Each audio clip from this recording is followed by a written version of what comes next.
Écoutez Radio Laser sur le 95.9 FM et en DAB+. Vous avez peut-être déjà collé votre oreille à un coquillage pour essayer d'entendre le chant de la mer. Et bien aujourd'hui, on vous propose d'écouter le chant des cétacés à travers les algues. Mêler l'art à la science et écouter de la musique sur un autre support que du pétrole, c'est le défi que s'est lancé Caroline Desnouettes. Bonjour Caroline. Bonjour.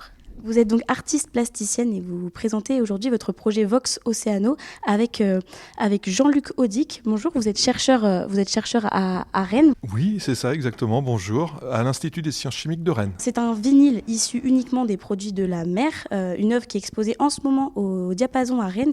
Vous avez conçu ce vinyle donc tous les deux. Comment, Caroline, vous avez eu l'idée de faire un vinyle entièrement à base d'algues, de produits de la mer à l'origine ? Alors j'ai un cerveau d'artiste, je pense que c'est la seule réponse. Un jour, un beau matin, je me réveille avec cette idée-là.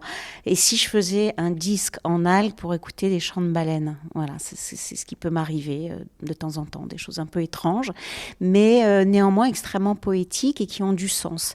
Et à partir de là, je me suis dit, mais quand même, ce serait formidable de pouvoir faire ça. Donc il a fallu que je trouve toute une équipe et notamment un formidable scientifique en la personne de Jean-Luc. Et comment a commencé votre collaboration, Jean-Luc ? Eh bien, simplement, Caroline a envoyé un message, je crois, à l'Institut des sciences chimiques, et en demandant si quelqu'un était capable de venir avec elle explorer le potentiel des algues dans le domaine des matériaux, avec l'idée de faire un disque. Et moi, ça m'a plu. Je me dis, bingo, on essaye. Avec, vous savez, ça marche jamais à la recherche, donc on est habitué. Je me suis dit, bon, comme le reste, on va se planter sûrement. Et puis, en fait, ça marche, mais c'est 1% de ce qu'on souhaiterait trouver. Mais voilà. Et je me dis, on trouvera certainement des choses. Et il se trouve que ce beau projet a abouti à un beau disque en vinyle, et non seulement un beau disque... alors, on peut pas dire vinyle, parce qu'en fait, vinyle vient du terme polyvinyl chloride, et donc du PVC. Or, ce n'est plus un vinyle, c'est un micro-sillon, plus exactement, qui est biosourcé, et là, en l'occurrence, à base d'algues. Mais moi, ça m'a permis d'explorer le potentiel d'autres plastiques biosourcés et biodégradables, aussi dans le domaine de la production de disques. Voilà. Donc il vous a fallu près de 2 ans pour le réaliser. Vous avez travaillé comment pour le réaliser ? Comment vous vous y êtes pris ? Alors, il y a plusieurs phases. La première phase, c'était mettre au point ce matériau, ces pelés, on peut appeler ça des pelés, qui ont été élaborés très finement, très scientifiquement, au gramme près, avec différents mélanges dans un mélangeur. Donc, c'est une machine qu'il y a dans ton labo, Jean-Luc, et qui permet de coupler les matières avec des mélanges, comme son nom l'indique, et puis certaines chaleurs. Et à partir du moment où on a le pelé, il faut en faire un disque. Alors là, c'est une autre histoire. Et donc comment ça marche ? On l'utilise, c'est pas un vinyle, mais est-ce qu'on l'utilise tout comme ? On le met sur une platine ? Comment on entend le son ? Il faut brancher un casque ? Comment ça fonctionne, Jean-Luc ? Exactement comme un vinyle classique. Et donc, on le met sur une platine, on lance la platine. Alors, c'est vrai qu'on peut être surpris parce que le son est un peu particulier, mais ça fait partie de l'immersion. Mais c'est vrai que d'être là, présent, sur place, dans cet igloo en byssus de moule, et d'écouter ce disque qui diffuse, on a l'impression de découvrir le son. C'est-à-dire que ce que je disais, les gens ne se plaignent pas de la mauvaise qualité du son ou quoi que ce soit. On a l'impression d'entendre parmi ce bruit de fond, au loin, effectivement, les baleines qui se rapprochent, parce que le son est très très clair quand même, on distingue parfaitement les chants des baleines. Et voilà, c'est magique. Vous venez d'en parler, là le vinyle au diapason est dans un igloo fait en fibre de moule.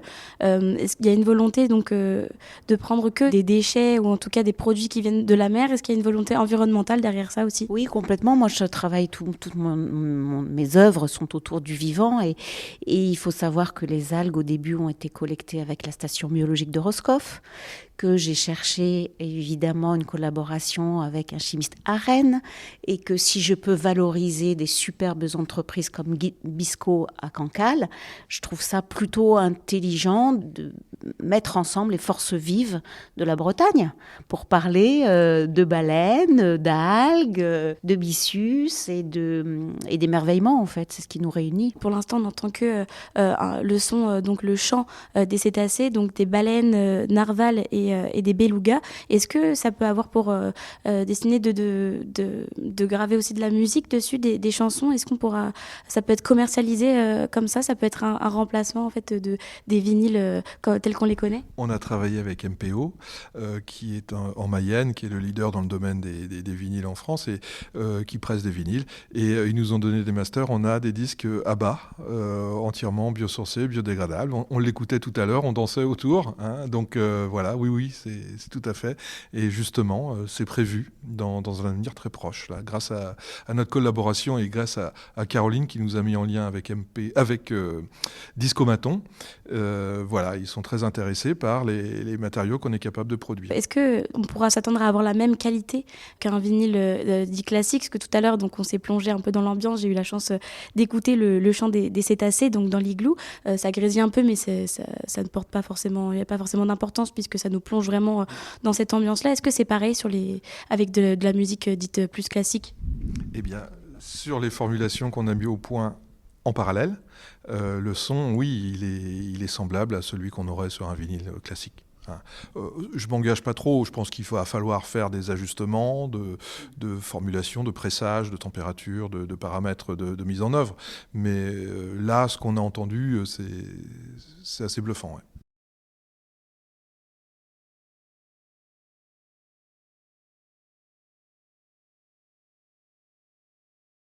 Et est-ce que vous pensez qu'aujourd'hui, le prix d'un vinyle, c'est cher? Il y a eu un peu un essor, c'est revenu à la mode. Est-ce que ce sera moins cher? Est-ce qu'on peut s'attendre à ça, Caroline? Alors pour l'instant, difficile de répondre. Oui, je pense que si le process industriel sera mis en place, bien sûr, il faudra faire attention à la concurrence et puis arriver au même prix. Mais un disque en algues tel que vous allez pouvoir l'écouter si vous venez au diapason, non, celui-là, il n'a pas de prix. Parce que c'est une œuvre, c'est un disque éphémère, il n'en existe que 6. Il y en a un qui est sur la table de nuit de Paul Watson. Parce qu'on lui en a envoyé un en prison. On s'est dit que ça allait lui faire plaisir. Et on a su que, voilà, maintenant, il était sur sa table de nuit. En tout cas, ce qui est intéressant dans cette expérience de résidence artistique dans cette université, c'est que ça nous a permis de réfléchir autrement, de changer le paradigme et de se dire qu'aujourd'hui, au XXIe siècle, là où il n'y a quasiment plus de support, maintenant, tous les jeunes écoutent dématérialisé, eh bien, on est capable de dire, on a fait la preuve de concept, on est capable de dire, si on réfléchit autrement, on peut faire un beau support respectueux de l'environnement. Et ça, c'est formidable. Donc c'est 100% biodégradable, ça veut dire quoi? Donc c'est éphémère comme œuvre, on peut l'écouter combien de fois? Est-ce qu'il y a une date d'expiration sur cette œuvre?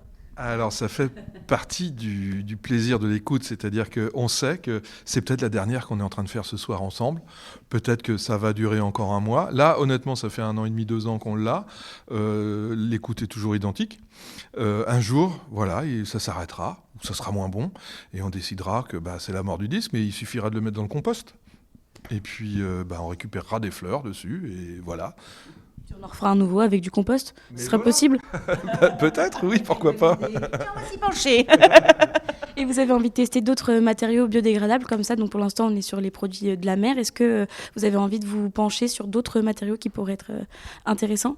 Alors, tu poursuis les bactéries marines. On a des bactéries qui fabriquent des polyesters qu'on appelle des polyhydroxyalcanoates, qui ont un fort potentiel dans le domaine des bioplastiques, de façon générale, mais dans cette application-là en particulier. Voilà, de l'acide polylactique, des acides du polybutylène succinate, par exemple, des choses comme ça, des diffères plastiques qui peuvent être utilisés effectivement et qui ont ces propriétés d'être ou biosourcés et biodégradables, ou biodégradables, ou les deux, oui. Voilà. Et cette œuvre Vox Oceano est exposée au Diapason à Rennes jusqu'à vendredi, accès de 11h30 à 14h30 et de 18h à 21h. Vous pourrez écouter le chant des cétacés sur ce vinyle entièrement conçu à base de produits de la mer grâce à une platine installée dans un igloo qui est construit en fibre de moule. Merci beaucoup Caroline Desnouettes et merci beaucoup Jean-Luc Audic. Merci à vous. Merci, à bientôt.